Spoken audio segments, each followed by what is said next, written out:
Alright, sports fans, we're here in the bleachers as you guys can see. The stadium is almost a full house. And Jamaica is playing some good football. It's half time. Unfortunately, we're down 1-0. But we're going to talk to some fans real quick. First of all, how you enjoy the match so far? Alright, the midfield seem a little bit shaky. But we need to be a little bit more confident on the ball and purposeful. Show more composure. But yeah, Jamaica team not so bad so far. When you saw the starting lineup, you know, we have had 3 wing backs in the lineup, 2 midfielders. How did you feel going into the game when the starting lineup was announced? Well, what happened is that the formation was a little bit off based on what I expected.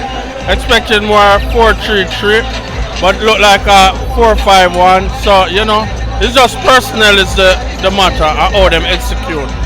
1-0. Do you think that's a fair scoreline for the first half based on how we played and how America played? Yes, basically America take advantage of them chances. We didn't.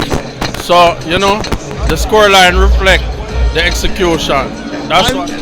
And second half, how do we go forward and elevate our performance and get something from this game? We need to be more creative in midfield and make better decisions going forward in the final third. Do you think we'll get it done? More than likely, because the game is there and we can identify that going in. So more than likely we'll get it done. Or, you know, if it's even pull off a draw, but if we can get a momentum going, we will. Alright, my boss.